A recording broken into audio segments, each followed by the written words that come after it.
All right, we're going to switch gears now and talk about something new tonight here in The Current: drones. The Iowa State University Rural Life Poll has found only about 22% of Iowa farmers use drones for agricultural work. And of those 22%, the vast majority hire other drone providers to do the work. In fact, only 26% of the farmers who use drones actually own one or more of the machines themselves.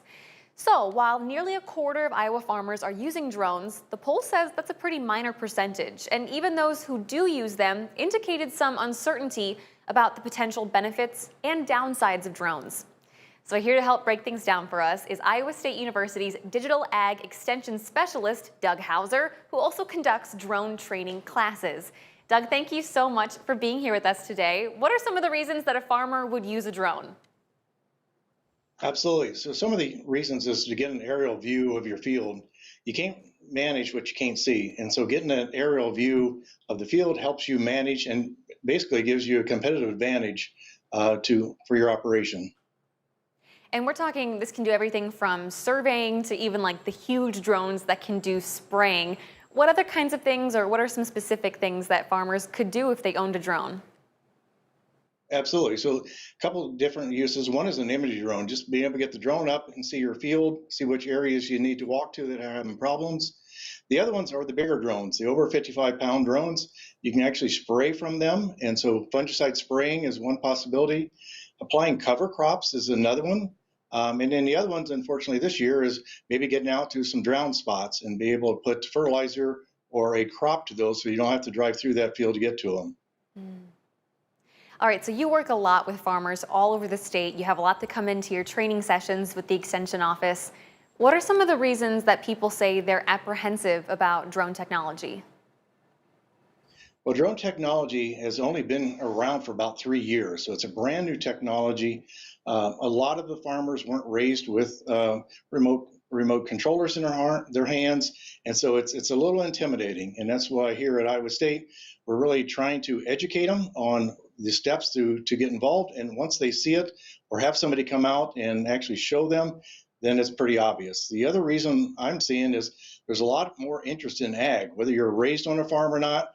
This drone technology offers us the opportunity to get more people back to the farm or other opportunities to start a business, a spray drone business or an imagery drone business, so that weren't interested in ag, but now they are. And that's what we need out there is more people interested in the ag.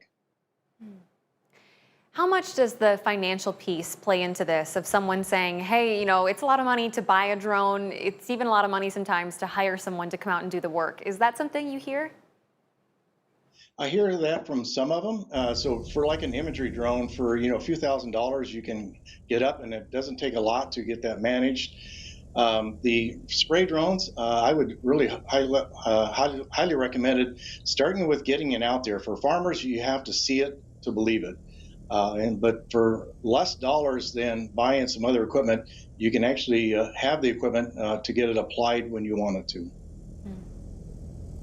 So like we talked about, it's relatively new technology. We're talking 3 years.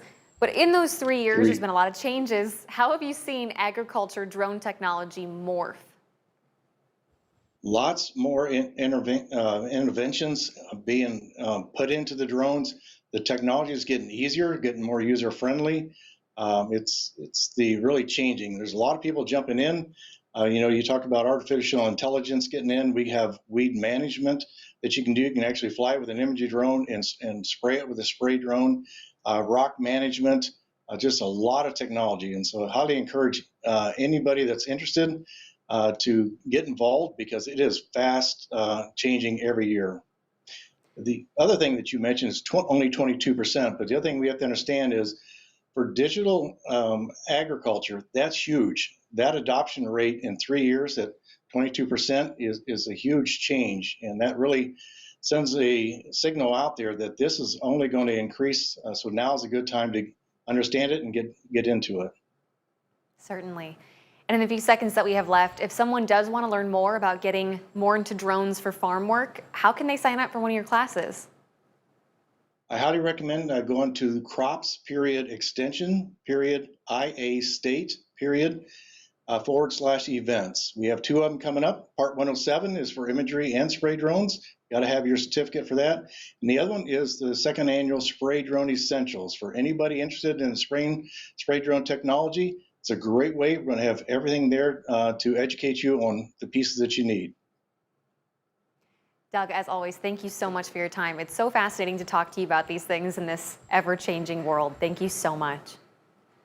Thank you. Thank you very much. And hey, if you guys at home want to share this story or read the full poll for yourself, you can find our online version at WQAD.com underneath the As Seen on TV tab.